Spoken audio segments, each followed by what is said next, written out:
दूसरे के बुरा में अपना बुरा छिपा होता है, दिखाई नहीं पड़ता है। दूसरे के भले में अपना भला छिपा होता है, दिखाई नहीं पड़ता है। एक कहानी से माध्यम समझा रहा हूँ। एक गरीब घर के लड़का था, उसकी माँ थी, पिता थे नहीं, तो बहुत गरीब थे। तो लड़का कुल देवी की पूजा किया करता था। तो कुल देवी रात में प्रसन्न हुई, रात में दर्शन दिए, बोली बेटा तू मेरा बहुत समय से पूजा कर रहा है, मैं तेरी भक्ति से प्रसन्न हूँ, बता तू क्या मांगता है, मैं तुझे वरदान देना चाहती हूँ।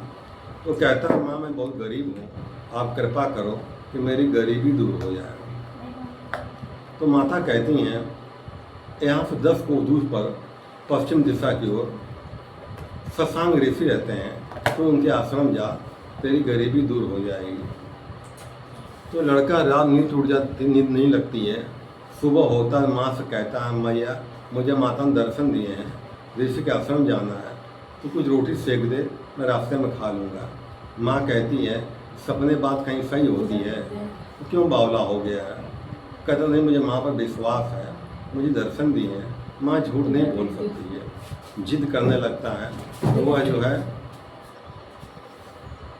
जिद करने लगता है, तो वह कुछ रोटी सेक देती है और बांध देती है।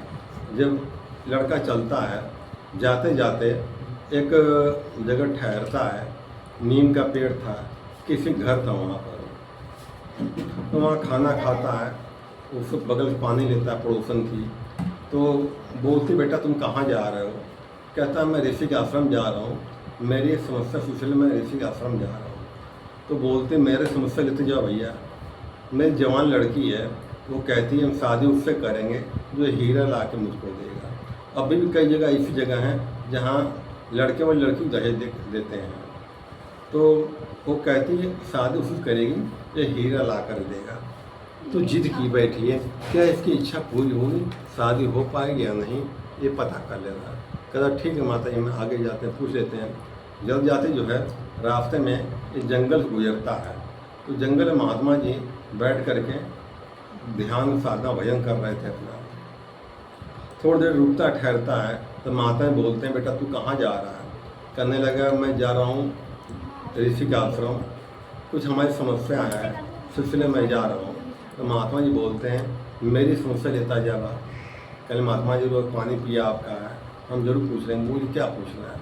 तो महात्मा जी ने कहा मैं घर द्वार छोड़ करके बहुत समय से यहाँ पूजा पाठ जंगल में कर रहा हूँ, ध्यान कर रहा हूँ, भगवान दर्शन देंगे, अगर दर्शन दें तो हम पूजा पाठ करें, ध्यान कर न दे तो घर चले जाएं, कहाँ माथा पर चेन कर रहे हैं। करने लगे ठीक है पूछ रहे हैं। अब वो आगे बढ़ता है, बढ़ते बढ़ते एक भिखारी घर मिलता है, वहाँ ठहरता, पानी में पीता, खाना खाता वहाँ पर। तो भिखारी बोलता कहाँ जा रहे हो भैया। तो बोलता मेरी समस्या सिलसिले में ऋषि आश्रम जा रहा हूँ। भिखारी बोलता भैया हमारी प्रश्न समस्या है, तुम पूछ रहे हो उनसे। कहना पूछो, तुम्हारा पानी पिया है, पूछ लेंगे। कहने लगा मैं भिखारी कहता है बहुत समय से मैं भीख मांग रहा हूँ, दिन मेरे कभी अच्छे आएंगे या जिंदगी में भीख में मांगता रह जाऊँगा। कहें ठीक है पूछ लेंगे।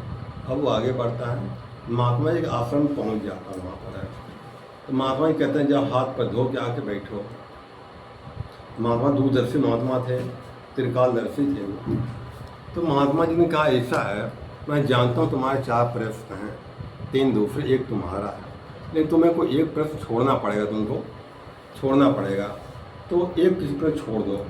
कहता महात्मा जी 3 लोगों को जबान दे आया हूँ, चौथा मेरा जरूरी मेरा है, तो 4 उत्तर दे दिए। महात्मा कहते महात्मा नहीं मैं 3 का दूँगा, चौथा उत्तर नहीं दूँगा, मैं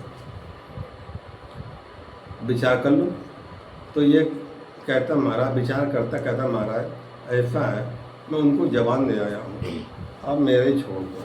कहता मैं जीवन गरीबी लिखा हुआ है, उनसे मैं जबान दे आया हूँ, जबान मुकर नहीं सकता मैं, उन्हीं को बताओ। कहने पूछ बेटा क्या पूछता है। कहते महात्मा जी रास्ते में एक मिली थी, महिला मिली थी, उसकी लड़की है जवान, वो कहते शादी उससे करेंगे जो हीरा ला कर देगा। क्या शादी होगी, कुंवर क्या होगा उसका। महात्मा जी बोलते हैं बेटा तू जाएगा, उसकी इच्छा अपने आप पूरी हो जाएगी, दूसरा पूछो। तो दूसरा पूछते हैं, महात्मा जी रास्ते में जो है एक भिखारी मिला था, बहुत दिन भीख मांग रहा है, दिन अच्छे आएंगे जिन्हें भीख ही मांगता रह जाएगा। महात्मा जी बोलते हैं जो भिखारी बना है उसके 2 कमरे हैं। जो दक्षिण वाला कमरा है उसके दक्षिण कोने में 2 गड़ा सोना चांदी हीरा मोती गड़ा हुआ है। कहीं निकाल ले गरीबी दूर हो जाएगी उसको। तीसरा पूछो। तीसरा कहते हैं महाराज जंगल में एक महात्मा जी बहुत दिन पूजा पाठ तपस्या कर रहे हैं, भगवान दर्शन नहीं देंगे उनको, लेकिन क्या उनका होगा।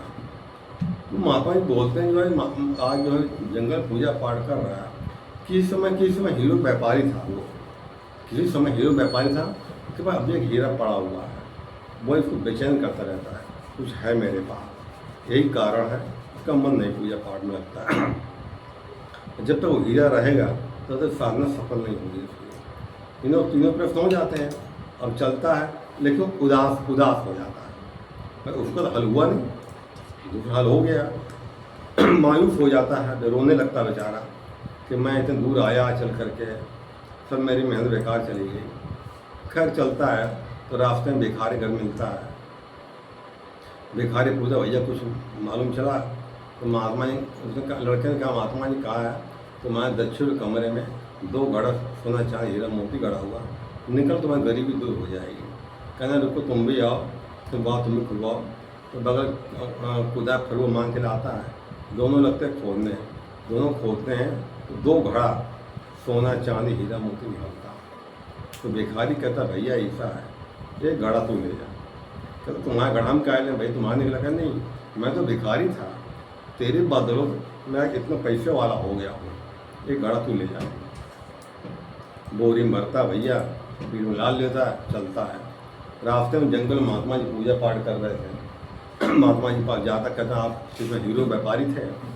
व्यापारी थे। तो कल मैंने पूछा महात्मा जी कहते हैं तुम्हारे पास एक हीरा पड़ा हुआ है, वही तो बेचैन करता रहता है, ये तुम्हारी पूजा बिगड़ना आती तुम्हारी, तुम्हारा अहंकार अभी कुछ है मेरे पास।